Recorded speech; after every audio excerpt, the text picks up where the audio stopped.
Hello, this is our second part of our two-parter episode about Transgender Dysphoria Blues by Against Me. So the same content warnings apply as to the first episode, including the use of the t-slur and the f-slur, discussions of transphobia and gender dysphoria, and surgeries, references to suicide and homicide. So some dark stuff. Be advised. And with that out of the way, welcome to part 2.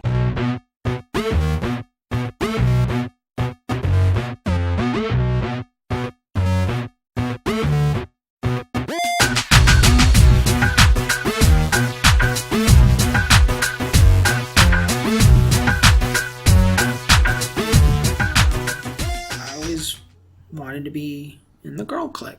I wanted to sit with my friends. I just started sitting with a couple of my friends. Mm-hmm. And it got weird.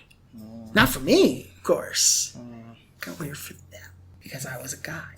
And guys don't just sit with girls. It just, we're not dating you or anything. It's weird. It's awkward. We don't want you here. Yeah, I had a guy friend who sat with the girls when he was in high school, and people called him gay because he chose to spend time with girls.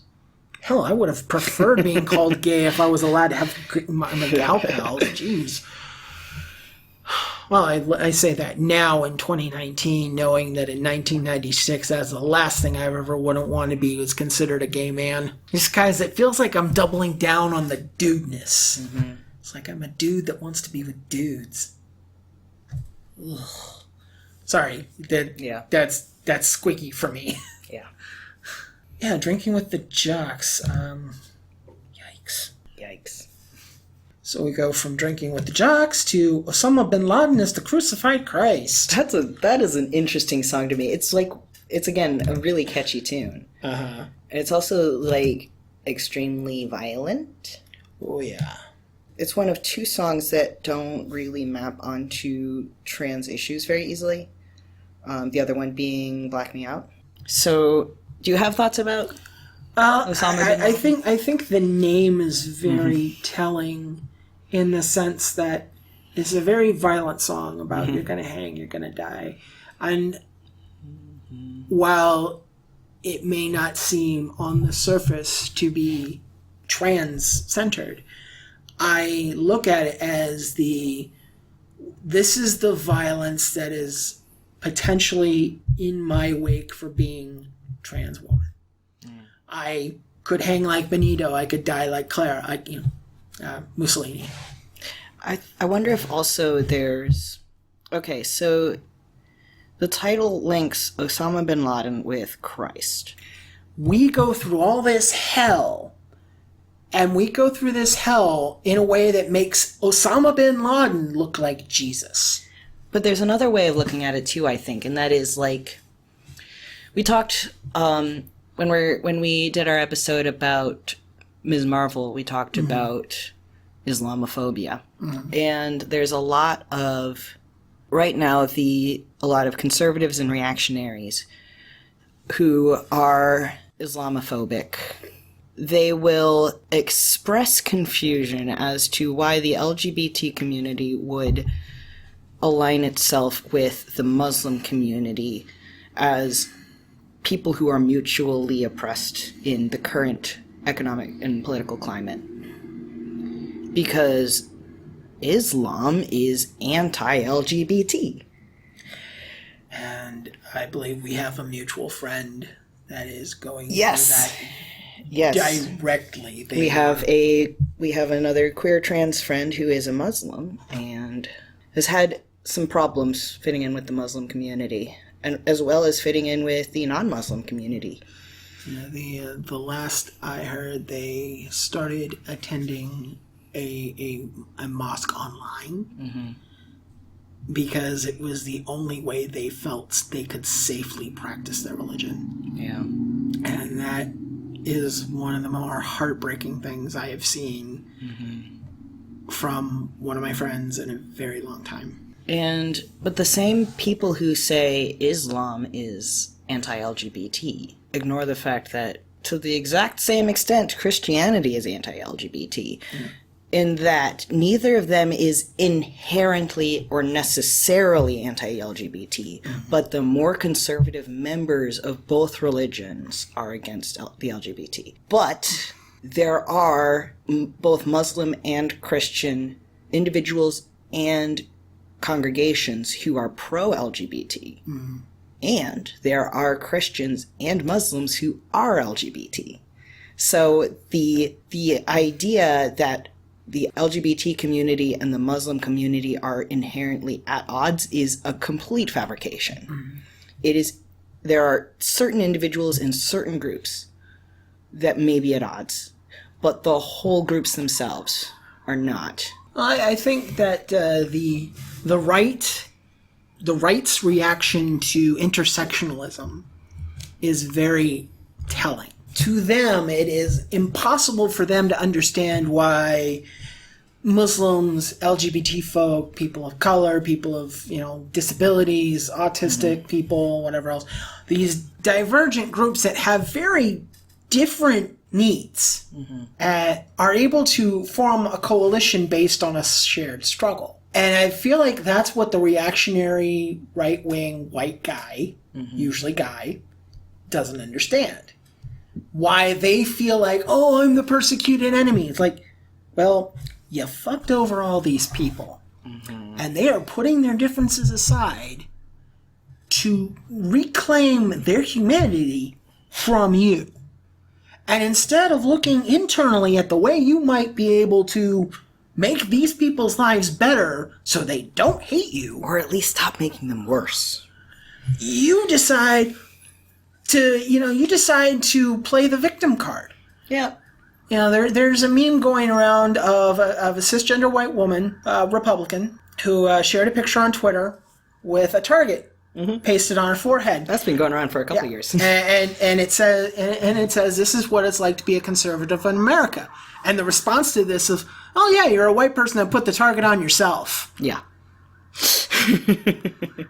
But yeah, this is a very, again, violent song. And it coming right after Drinking with the Jocks, I think that's kind of apropos. Because it's like, we view this as a concept album that is put together in a very specific order.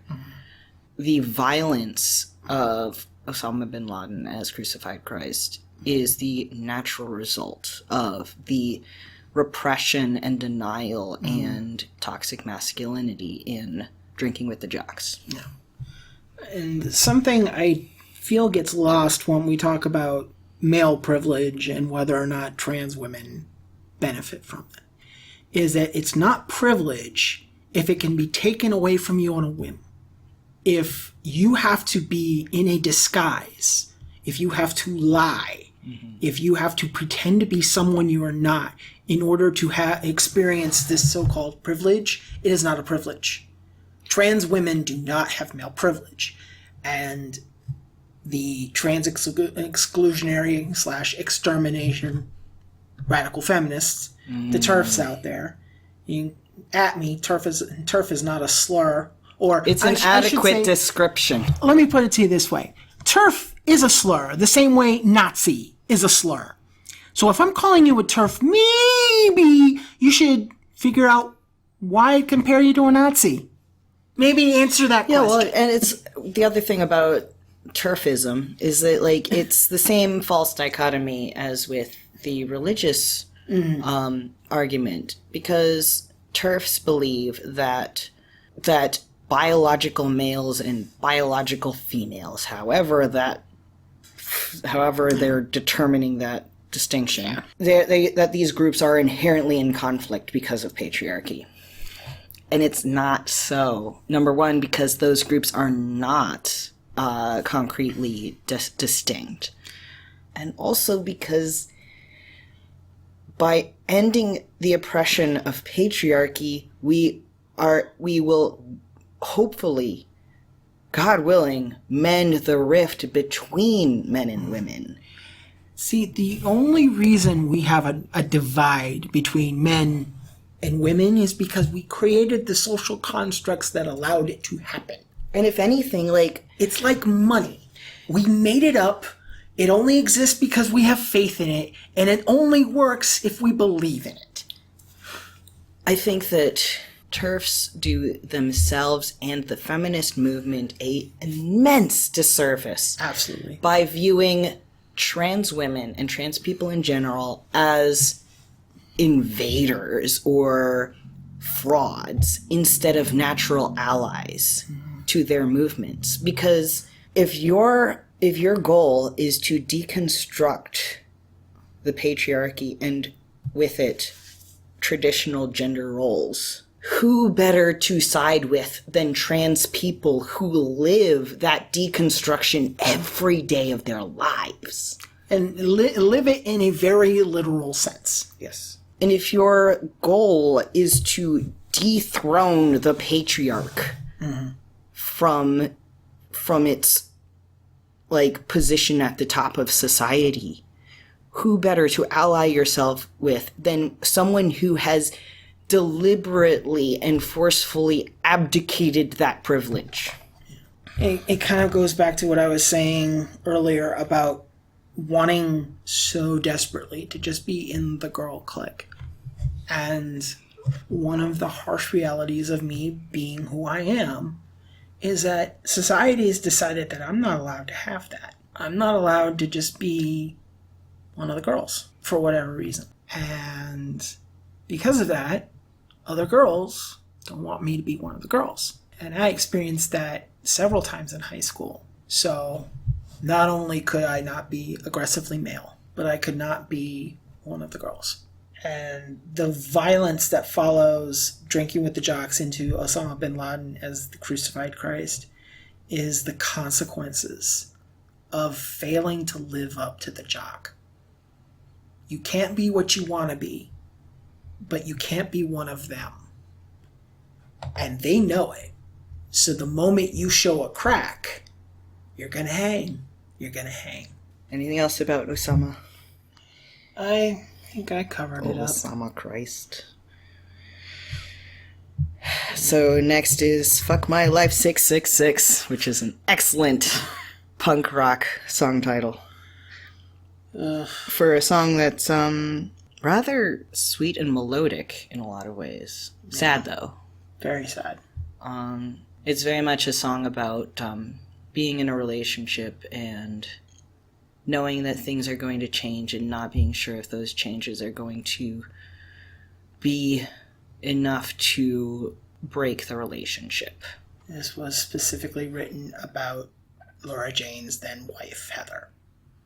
In fact, the reference to the heart pricked on your finger is a tattoo on Heather's wedding ring finger. So this is a very specifically personal song. And I didn't have a lot of notes on that because of it.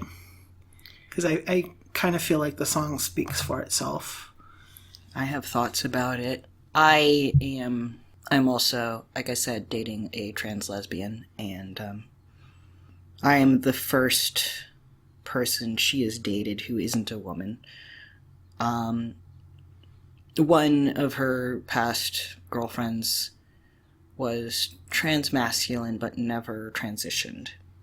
And these days she says that she's a lesbian with an exception, which is a phrase I taught her that was sort of coined by Erica Moen, who's a queer cartoonist, web cartoonist, who did who identified as a lesbian for a really long time until she fell in love with a man who is now her husband. So for a while she was a lesbian with an exception, and now she just identifies as queer. And yeah, that's another thing. If you begin your transition while you are dating or in a relationship with someone who is not attracted to the gender you are going to transition to, sometimes that ends the relationship. And sometimes just transitioning and the intense emotional and physical and social changes that occur, both positive and negative, are enough upheaval to really wreck a relationship. Yeah. So I've had thoughts about this song and feeling like I do love my girlfriend. And I've thought about holding back on certain elements of my transition. So in order to preserve our relationship, and I had to remind myself, I can't let this relationship, which may be temporary, every relationship I've ever had in the past has been temporary. I can't let this keep me from doing what I want to do with my life. I have waited so long to do this. I can't wait any longer. So there's this sadness and this anxiety of like, what will I lose by doing this? Is it worth it? The line you mentioned before, I don't have the heart to match the one pricked into your finger. All things made to be destroyed, all moments meant to pass. And it dwells on the temporariness of everything. And sort of like, it's sort of defeatist in a way. Sometimes I listen to this and I'm like, you don't know that all these things are going to end. But then I remember that, and we'll get into that with a later song, but like, yeah, all things will end eventually. We don't know when. Yeah. And in fact, it ends with, this too will soon slip out of reach. This too will soon come to an end. I talked earlier about like transition as death. Yeah. And this is one way that it can be, like, I mentioned lost relationships. And there are people I've lost in transition, even people who tried to be supportive. They could not be supportive in the way that I needed to, and I had to, for my own sake, push them away. And there's also this verse that goes, chipped nail polish in a barbed wire dress. Is your mother proud of your eyelashes? Silicone chest and collagen lips. How would you even recognize me? And that touches on something I also wanted to talk about with Paralytic States later, and that is like, and that you talked about earlier as well, and that is like this artificiality that is associated with being trans, and the fact that if the parts of you that are supposed to be expressing your true self are viewed to all the world and maybe even to you as artificial or like constructed or cosmetic, it's really disheartening. And the concept, how would you even recognize me? Earlier on in the song, she says, I'm already just a skeleton, which is like, there's nothing left of her that isn't fake, other than like the bones. And it's a very negative way of thinking, but it's also one that when you're trans and when you're going through a dark time like this, it's really hard to argue with that mentality. To me, like, I also really hate the idea of anything about me being artificial. That's one of the reasons why I hate wearing makeup. I've always hated wearing makeup. And it's not just because I'm a dude. It's also because I really hate, because there are dudes who wear makeup. It's because I don't like the idea of my face not being real. Yeah. And no matter how good it looks, no matter how quote unquote natural it looks, I will always know that this is just paint on my skin.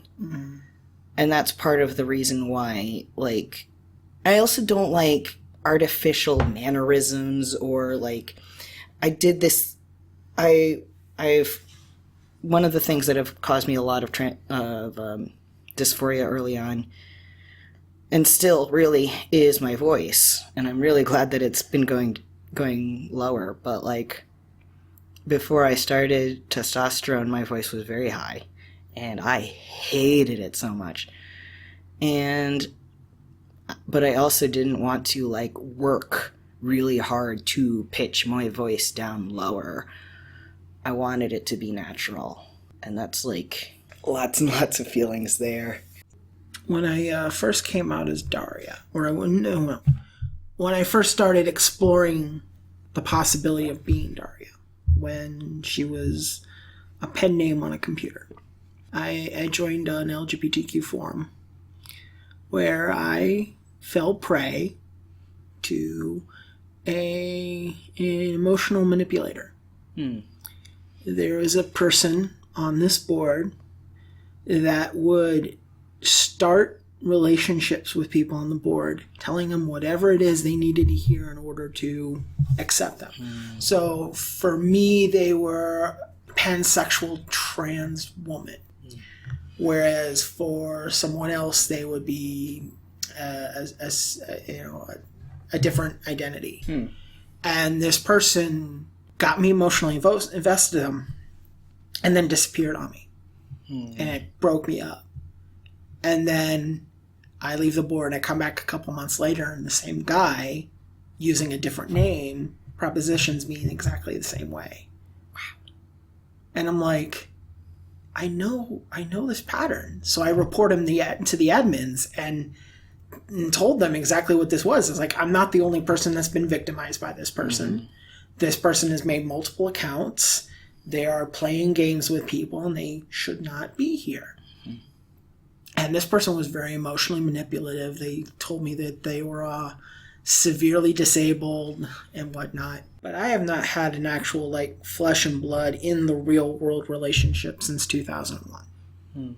Every relationship I had was some sort of long distance and conducted over the internet. And that is a hard way to romance. I cannot imagine being somebody that actually managed to find love and having to make the decision between being themselves, a more genuine version of themselves, or giving up this supportive person in your life that has meant so much to you. Because I have struggled so hard in my life to have actual relationships with people. I am not a very social person. I am mildly agoraphobic, which means I am not prone to leaving my home unless I am going to very specific places or around very specific people for very specific purposes. And even then, it helps to have music in your head. Yes. So I struggle with that. There are not a lot of places that a person can go as an adult and meet people that doesn't involve loud noises and alcohol. I do not want to drink in my life anymore. I am an alcoholic, but I don't go to meetings because meetings are not conducive to what I mean. And I am not about to hand myself over to a higher power, which is basically just obsessing over my addiction. It's easier for me to put myself in a lifestyle where I am not in a position to have access to alcohol or have a need to access alcohol. So that basically kills my social life. So I don't meet people. And one of my goals in life has been to find love. And I've spent all of my life trying to find something as someone that I already feel hopeless in a sense. I don't know if I'm ever going to meet anybody. I really don't know. Because my options are limited to what I am able to handle. There are a lot of rules that will apply to me going forward because I've been through so much that I have very specific boundaries. I'm not looking for someone to move in with me, and I'm not looking to move in with somebody right now. I like having my space and my time to myself. I snore really bad. In fact, I should be using a CPAP. I have sleep apnea, but it's very difficult for me to use, so I don't have. So I snore really loud, and I sleep on an adjustable bed. So basically, I'm sleeping almost half sitting up. I sleep in a very specific position in order for me to be comfortable when I sleep. If I am to share a bed with somebody for more than just, cursory naps or whatever, that could change my sleep pattern. And I wouldn't be able to function with an erratic sleep pattern. Not that I have a great sleep pattern now, but Yeah, my breathing function is fine, but I'm a chronic insomniac, and right now my insomnia is in a particularly severe state. It goes in and out, but and that's a trait that runs in my family actually. Both my father and his parents have had to sleep in separate beds from their partners, and that's something that it's there we have like the concept of a committed couple sleeping in separate beds is like, it's sort of like stigmatized to the point where it's like you kind of assume that must be because the relationship's not great, but sometimes it's just because you really need to sleep. And like right now I sleep in the spare room because I am trying to get my sleep back to where it needs to be. And that's something that I don't know whether as I get older that's something that I need to do more often or even like permanently, but like, yeah, it is something that complicates a relationship, especially if your partner has this expectation that you're supposed to share a bed. Yeah. So it's like I have a lot of things that are deal breakers for people as far as long-term relationships, and I get very lonely, and there's a melancholy that feeds into the permanent suicidal thoughts that feed into the severe gender dysphoria, the internalized transphobia. So I see a song like this about someone who loses their wife to their transition, essentially, because Laura and Heather do separate. I believe 2013 was the finalized. When I was first exploring the possibilities of being Daria, I kept running into these stories of trans women who had been married before they transitioned, who were afraid of or were losing their spouses to this, and I can't do that. I can't lose somebody like that. Of course, it'd probably be easier if I ever had somebody like that to lose. Well, there's a saying, it's better to have loved and lost than never to have loved at all. And the problem is we have no clue whether that's true or not, because no one has ever had it both ways to be able to say which is worse. Yeah. I have loved and lost, and it's shitty. And invariably, whenever I have loved and lost, except for the person I was talking about at the beginning of this episode, I have always felt like it was the worst pain in my life to lose that person. It has always triggered an intense depression. Even if the relationship was really unhealthy and harmful, it has always been harder to end it than to continue it. I feel like that's all I've ever had, are unhealthy relationships. I was a really abusive partner in 2001. There was the girl that lied to me about everything. There was this scammer in 2015. And along the way there have been blips and hopes, and one night I'm at my local redneck bar, and this girl and I start making out. 2 days later, same place, she's making out with one of my friends 3 seats down from me. Bartender notices it before I do, and she's like, "What the fuck is going on?" I'm looking down like, "What the fuck is going on?" And she's kissing one of my friends. Wow. And she has the audacity to get indignant with me for being like, "What the fuck is going on here?" And then she bolts, and like my friend's like, "Oh, I'm sorry, I didn't know." And I'm like, you know what? I'm at that point like, I don't care, sit down. Give me another drink. And I never saw her again. And she was interesting because she claimed to be bisexual and polyamorous. And the thing is I would have been fine with the polyamory if we were upfront about it. Yeah. It's not polyamory if it's in secret. Yeah. If if you're in going secret. To be, or you're not including me, you're not including me in the. Yeah. Where our culture does not assume like that is the default. You have to like I understand, I have friends who are polyamorous, and I understand that there is a presumption of monogamy, but because there is a presumption of monogamy, it is imperative to be upfront about it. Otherwise, it's like...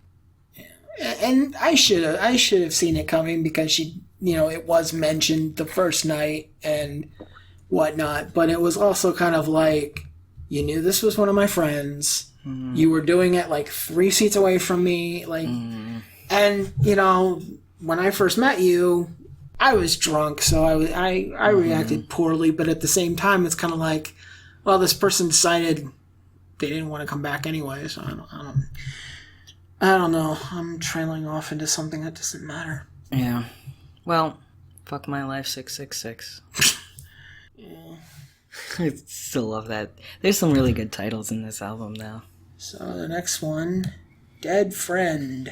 I love this song too, and I love the way it begins too. You don't worry about tomorrow anymore because you're dead. And the thing is, like, it's a very, when you just hear those words or you read those lyrics, it's like, it sounds like such a deadpan thing, such a like, because you're dead. It's like the punchline of why can't Helen Keller drive? Because she's dead.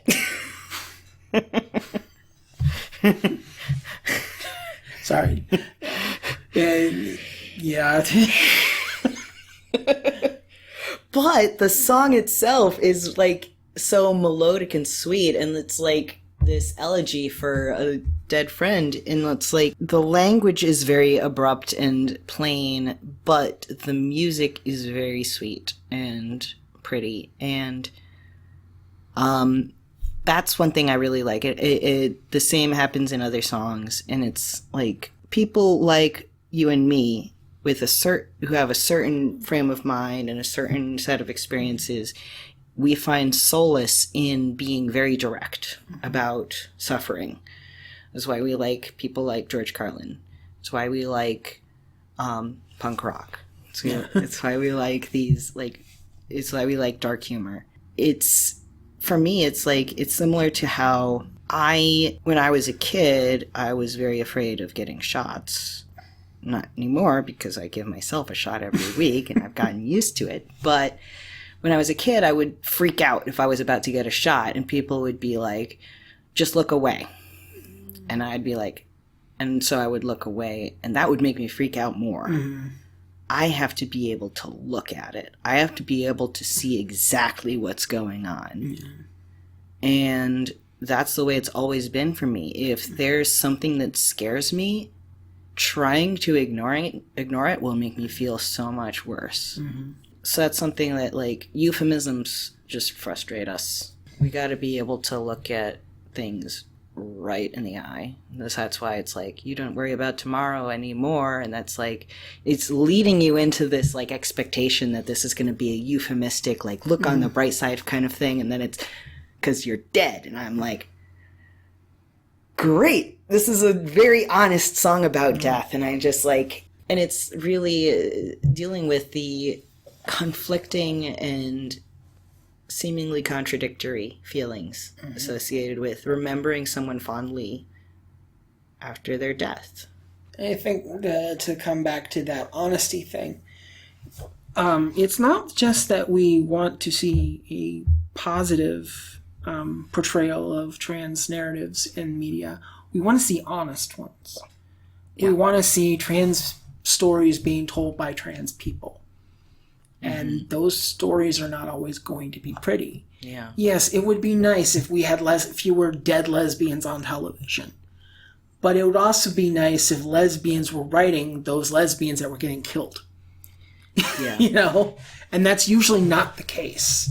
Yeah, and like... Not that we want more dead lesbians, but you get what I mean. And yeah, we don't want the only trans representation in media to be like these tragic figures who will never be happy and never be loved. Yeah.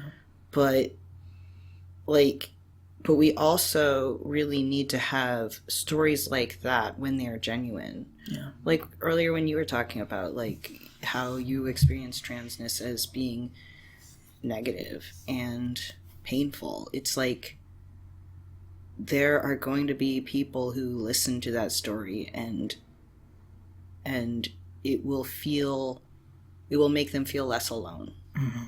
And that's why we need these stories out there, not because they're like going to make everyone feel happy, but because there will be some people who feel similarly. Yeah. And feeling less alone in that feeling is a game changer in life. There's been a lot of death around me recently. One of my friends, Kara, died of cancer in March. My grandfather died about 4 weeks ago. And my uncle's girlfriend's son committed suicide about 2 weeks ago. So that's 3 major deaths within the last 6 months. And I miss my dead friend. It's just it's been rough. I kind of need less dead people in my life right now. I've had I sometimes refer to 2012 as the year of 7 funerals. Oh. Yeah. They weren't all people that I knew personally, and the people I knew personally weren't all people that I knew well, but just having to go through that many funerals was a nightmare. And during a year that was already really fucked up. But also, like, I had an aunt pass away just, I think, less than a week ago. She was a 2-time cancer survivor, and I can't remember exactly what it was that did her in, but I did get the information recently. Part of the reason why the Youngstown area sucks, and I used to live in Vienna, which was about a half hour, not 20 minutes outside of Youngstown. And everybody in my town, after I moved back to Canton, there was a bunch of overdose deaths. There was a couple of suicides. And friends that had cut me off because I was trans suddenly come looking for me on Facebook again as Daria. And only one of them ever really told me why. Well, 2 of them did, but one of them told me the real reason. The other one was this person, when I sent her a link to this website, to this podcast, gave me a page-long letter about why she wasn't really interested in liking my podcast. And she didn't want me to take it personally. You could have just said no thanks. Or you could have just not liked the page, Yeah. But she came back into my life because she refuses to not have me in her life, even though she doesn't really support me being Daria in a realistic way. People like that aren't entitled to your presence. I know, but I don't kick her off Facebook either because I don't know. Yeah, we'll see. But the other one, he told me that he was tired of losing his friends. And he didn't want something as stupid as this to take away one more friend. I was still alive. So he sought me out because I was still alive. And through him, other people sought me out that I wouldn't have thought would have been very supportive of me. Turns out either they aren't supportive and just not saying anything, which, you know what, you're not saying anything to me, it's not going to affect me either way. Or they are supportive and I'm just blind to it. But hey, they found me, so. Wow. That's, like, it's amazing, though, what can sometimes happen. And to make it clear, I was running 2 Facebook pages simultaneously before fully coming out as Daria. And so when I talk about people finding me later on, it's because I had deleted my dead names Facebook completely. And I only ever put it back on because I needed to contact my mom because I didn't have her phone number. And there's a black and white picture of me, and the banner says, "I don't really want to be here." And she is literally my only friend on that page. This is the only reason that page exists, was to contact my mom. Oh, so wow. To kind of give it's sort of like having it's sort of like having a cardboard cutout. Yeah.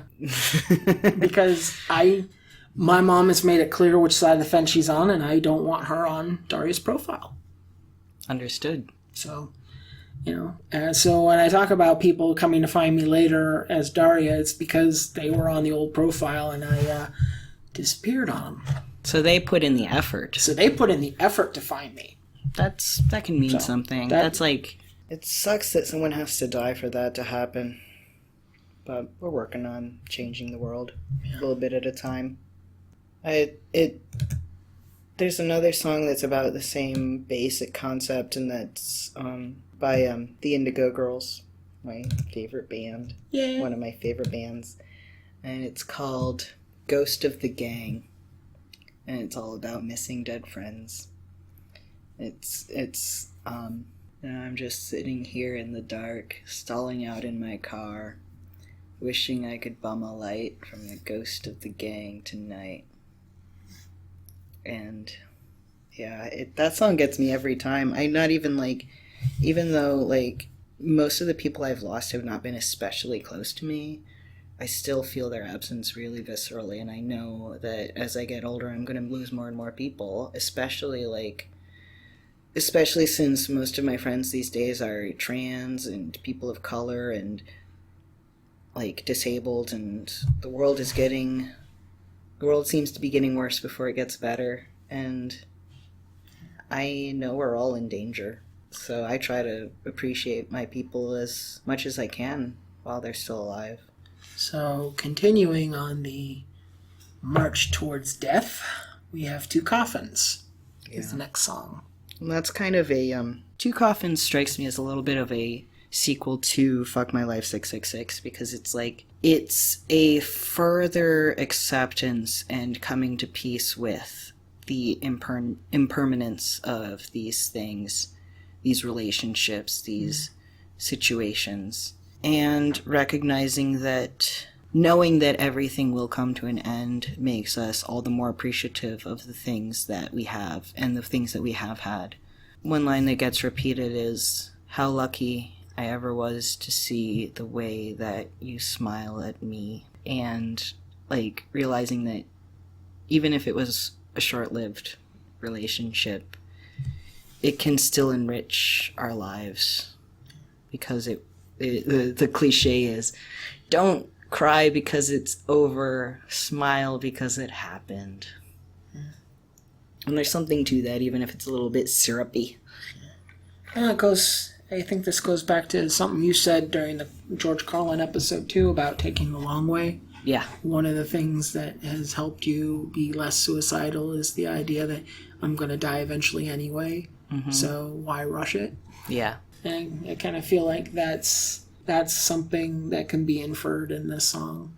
And the fact is that, the title Two Coffins refers to the fact that though two people may be separated in life, they will be united in death. And it's one of the most... I believe it's entirely acoustic, this song. It's much more stripped down. I think I can't remember for sure, but it sounds like a lullaby. Yeah, it's very soft and sweet, and it does not sound like punk rock. It sounds like, I believe I've described a bunch of songs as sweet so far, which, considering it's a tart sweetness. And I've got cranberry juice with me, so I understand that maybe that's why I'm making this analogy. Yeah, it's a very stripped down acoustic-like song, and it strikes me as coming to peace with loss and the inevitability of loss, and using that knowledge to view life as inherently valuable, not just valuable to the extent that it can last a long time. That's something that, as someone who has had a series of very intense but very short relationships, including my marriage, after when I was going through a divorce, I became a little bit obsessed with the notion that, why do people act as if a relationship is more meaningful if it lasted a long time and less meaningful if it didn't last a long time? Because, the first thing people asked me whenever I told them that I was going through a divorce was, how long were you married? Because I looked very young, and, people were they want... And if I had told them that I had only been married for a couple of months, they were like, oh. And then they would, sort of proceed as if it was... what I was going through was less serious than someone who had been married for several years. And that really always left me feeling empty, because what I was going through was an intense and wrenching heartbreak that had left me suicidal, more suicidal than I had ever been before.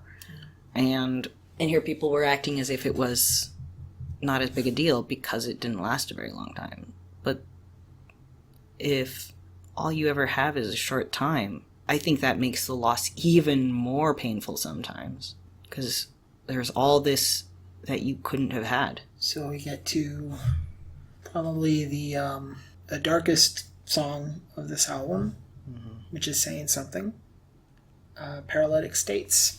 Yeah. So the song in a narrative sense is the suicide of the protagonist. Daria Quinn exists today because Lilo Alcorn threw herself in front of a truck. And Daria Quinn exists as a public entity on this podcast in small part because of the Pulse shooting. Daria Quinn was born of death. And these are the kind of deaths that made me realize that this is not the way I want to go. This is not how I want my story to end. I don't want my story to end in utter hopelessness, never having a chance to be the person I should have been from the beginning.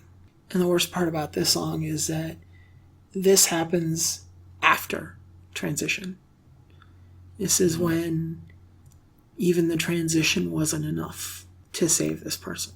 The stress of being trans, the stress of losing a marriage, friends, family, stability was too much.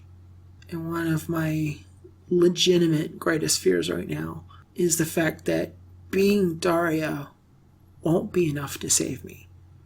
Which goes back to even if your love is unconditional, even if you have the best chance, which the protagonist of this album clearly didn't, even if you had the best chance, is this how it can still end? She says she spent the last years of her life running from the boy she used to be. Cut her face wide open, shaved the bone down thin, pumped her lips up, exaggerated, a fucked up kind of feminine. Explicit reference to facial feminization surgery, which, even if you go through it, is not going to make you... It's not going to get rid of your dysphoria. It doesn't mean... There are things that can lessen dysphoria, and that's like generally the goal of these hormones and surgeries and makeup and clothes and padding and wigs and styling and voice training and learning to stand and walk and move in different ways and shoving socks down your pants and tucking your parts deep up inside of you and binding and shaving and plucking, and all of these things can make a huge difference sometimes, but they're never enough to completely get rid of dysphoria, and they're never enough to completely erase the memories of being the wrong gender, and they're never enough to convince some people that you aren't a fraud. There are people who will not be satisfied with anything you do to change your body. As long as your genes are still the same, they will never recognize you. Standing naked in front of that hotel bathroom mirror in her dysphoria's reflection, she still saw her mother's son. Hello, trans feelings. How are you doing today? So, somewhat unrelated, but related to this. There was a show, 2008-ish, called Breaking Bonaducci. One of the most famous scenes is he has a Gatorade, a half-full Gatorade bottle, and he pours in like a whole bottle of whiskey or rum or vodka or some alcohol, mixes it up, drinks the whole thing in one shot. I am currently holding a half-empty bottle of Gatorade, and I'm looking at these lyrics, and I'm thinking of that moment on Breaking Bonaducci where Danny Bonaducci is like basically giving in to his addiction, and I'm thinking about how much I've talked about drinking in the last 3 hours, and it is a dark moment. You know, I guess the things that you connect at maybe the wrong time. It's... Yeah, I I've got my own alcohol problems that I've been dealing with, especially these days. In part because of the insomnia issues that I've mentioned before. And also because, like, I'm going through a lot right now. And partly because, like, I keep seeing, like, for some reason, Facebook thinks I need to see ads for alcoholic drinks. I have ad blockers for that specific reason. Yeah, I have ad blocker on my computer, but not on my phone, so, yeah, it's a thing. So, like, there's always that possibility. And, in a sense, I think, because we're the kinds of people who need to look at the thing that bothers us and deal with it directly rather than ignoring it. Like, it really helps to acknowledge this possibility that it will never be enough, that we'll never be happy. Mm-hmm.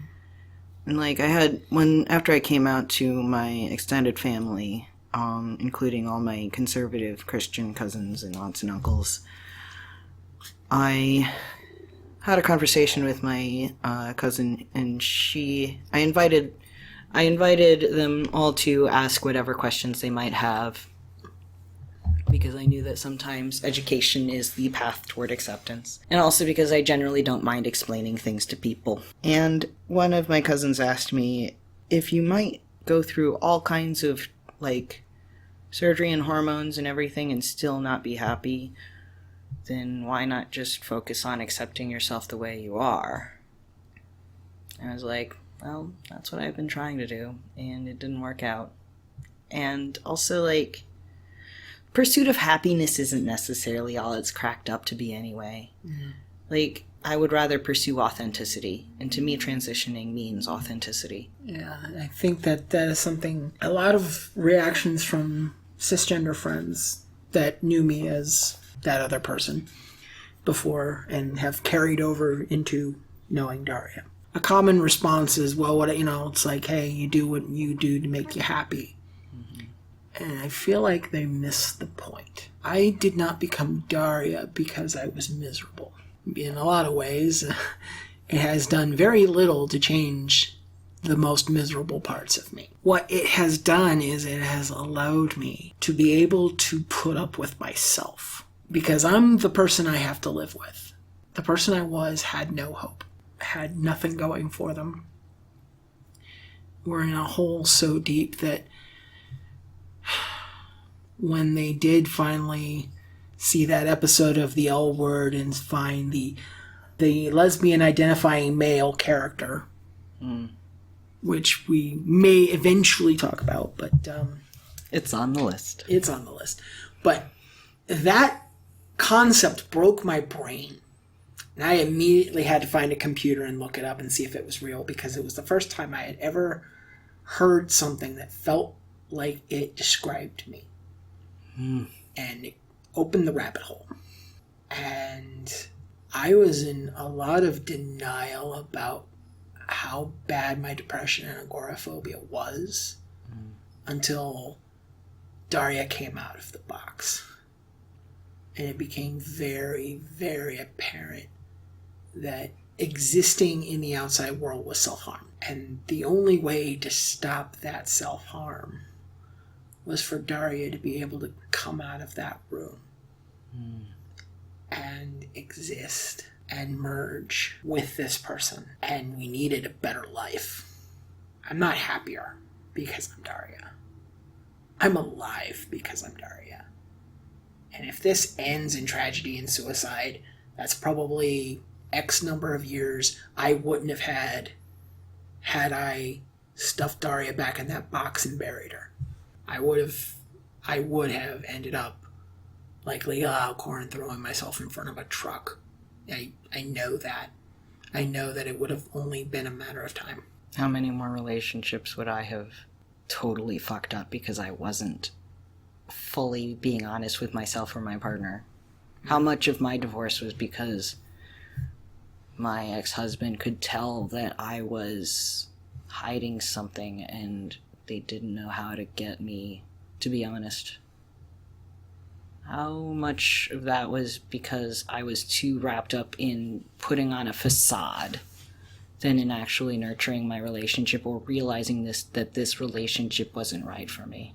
I don't know. We'll never know. That's the thing. We'll never know what would have happened. All we can know is where we are now and where we want to be. Which brings us to Black Me Out. And from what I've heard, this was the first single that came out after Laura Jane came out. I saw an interview with Laura Jane after she had her one full arm sleeve tattoo blacked out. And she was talking about this song. She said something along the lines of, if you're blacking out a tattoo like this, you know you've made a lot of mistakes in your life, or you have a lot of regrets. And I remember that. When I hear this song, I remember Laura Jane's blacked out arm. An entire sleeve of Lifetime that belonged to someone else. And part of the reason why I try to avoid not necessarily the music pre-Laura Jane, but like the music videos or anything, any interviews or anything like that, Laura Jane before she transitioned, in a sense, does not exist to me. I don't see that other person, and I refuse to see that other person. That I can't watch that misery. But there have been times where I've encountered it. And one of the times is the video for Thrash Unreal, where Laura Jane, in her male identity, is performing without a shirt on. And as a trans woman, I have a very difficult time with trans women with their shirts off showing male chests, so to speak. There are episodes of Law & Order SVU. There's one a couple years ago that... Oh, they love to put that shit on television. Okay, so very first shot of this character that's not even going to make it through the open. Of course not. They never... Okay, all right. So it is a presumably teenage boy waking up in boxers. Turns out this teenage boy is actually a teenage transgender girl. And we are introduced to this person topless. Why? Because we must emphasize that this person is trans. Oh, they are assaulted and put in the hospital before the credits roll. By the time we come back from commercial break, they are dead. Oh god. And this is the sort of... See, I hope that people can understand this is why I try to avoid any media that shows Laura Jane in that male suit, so to speak. Because it's just too painful. It's also like, okay, there was a Village People biopic that was released in 1980. And it was one of the movies that helped pave the way for the Razzies, which is an award given to the worst movies made in a given year. All right, okay. Okay, so it's a movie about the Village People made in 1980. Okay? Oh, but this is gonna be good. Well, Caitlyn Jenner made her acting debut in that movie as the single most uncomfortable cis-hetero straight man to have ever existed in the universe. Dysphoria makes us do weird things sometimes. But the thing is that I'm not sure if the director wanted Caitlyn Jenner to come off as the most uncomfortable cis straight male ever, or if that was just what happened when Caitlyn Jenner was expected to act like a cis straight male on camera. Well, and I say this as a terrible thing, but it's like it's both one of the funniest things I've ever seen and one of the most painful things I've ever seen. Because one, let's just admit it, Caitlyn Jenner and that kind of uncomfortableness, it's hard not to laugh because it's so obvious. But at the same time, then you remember, wait, no, this is someone's actual pain. This is not something a director asked Caitlyn Jenner to do. This is Caitlyn Jenner's actual pain on screen. Gotta pull back. But then again, it's also Caitlyn Jenner, so yeah, so it's funny again. Can't we enjoy her pain just a little bit? But so it's like that's the sort of relationship I have when it comes to seeing trans women before their transitions, Black Me Out for me is a very important song, I think, in punk rock even. Yeah. It's about, like, rejecting something that you've been forced to do that's been harmful to yourself. Yeah. And it does so in a very punk rock way, too. It is the double middle finger, fuck you, burn your house down. I want to piss on the walls of your house. I want to cut those brass rings off your fat fucking fingers. As if you were Kingmaker. For me, there's a connection, because one of my favorite songs is a song by Everclear called You Make Me Feel Like a Whore. And there's a direct correlation here, as if you were my fucking pimp, as if I was your fucking whore. And You Make Me Feel Like a Whore is basically about mediocrity. You are stuck in the mediocre job. You are stuck in this really crappy relationship where you feel like you are selling your body. And you feel there's this sort of like dehumanizing feeling. And that is pre-transition Daria. Daria is stuck in that shitty job. She's stuck in that mediocre life. She's stuck in that hole.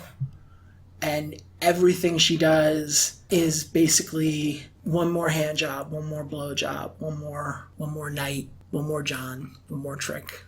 Can't feel anything, then you may as well just do whatever people want you to do. And it also tied back to that song I wrote that I told you about earlier, the song about the strip club. I remember that feeling, and I don't ever want to feel that dead again. I never want to feel like I need to pay for something artificial in order to feel anything at all. So Black Me Out, Queer Pride playlist. Yep. In fact, basically add this whole album to it. Yeah, like, but especially the first two tracks. Those are the most overtly pro-trans. Yeah. Although they're both also very dark in some ways. I don't want to feel like a whore. And not necessarily saying that prostitution and sex work is a bad thing. There's a difference between, there's I think, a seediness to... I think we can, there are people who reclaim the term, yes, but I think we can draw a distinction between when we use the word whore and when we use the word sex worker. Yeah. We will not refer to a sex worker as a whore unless she gives us unless that's what she wants us to call her. Right. It's like the difference between, when Laura Jane Grace sings, "They just see a faggot." Mm-hmm. That's not her reclaiming the slur. That's her expressing the abject dehumanization of being seen as and treated like that. So that's my feeling on this. That's how I approach this. I don't know. How about you? I like it. I think we've had a really good discussion, and we're coming up on 3.5 hours on the recording, which is longer than our recording for the Carlin episodes. So, especially for an album that's approximately half an hour long, I think that's quite more than enough. Yes. So, is there anything you want to add before we go? Yes. If you would like to support us financially, you can do so by going to ko-fi.com/false dichotomies. Yeah. And that will that's for if you want to make a one-time donation. In the future, we might have a Patreon set up. Just so you know, neither of us has a whole lot of income right now. And we live in different cities, approximately an hour drive apart. So at very least, putting some gas in my car would be very helpful. And if you are watching this on YouTube, you can help support our show by liking this video, subscribing to our channel, clicking the bell notification so you know exactly when our new episodes are posted, and of course leaving a nice and constructive comment down below. Please, for the love of God, constructive, helpful, nice, not trash fire comments, please. Daria is the one having to moderate this, and Well, Daria's patience is very, very, very, very, very, very, very, very small for assholes. Also, and we have a Twitter. At Podcast Falls, which is the only name they would let me have that had anything to do with our show. Also, there's we are on Facebook and also Libsyn. Tell your friends about us if there's anybody who you think would get a kick out of this podcast. Spread the word if you like us. And yeah, stay tuned because we've got so much more to say on so many topics. Thank you for spending your time with us.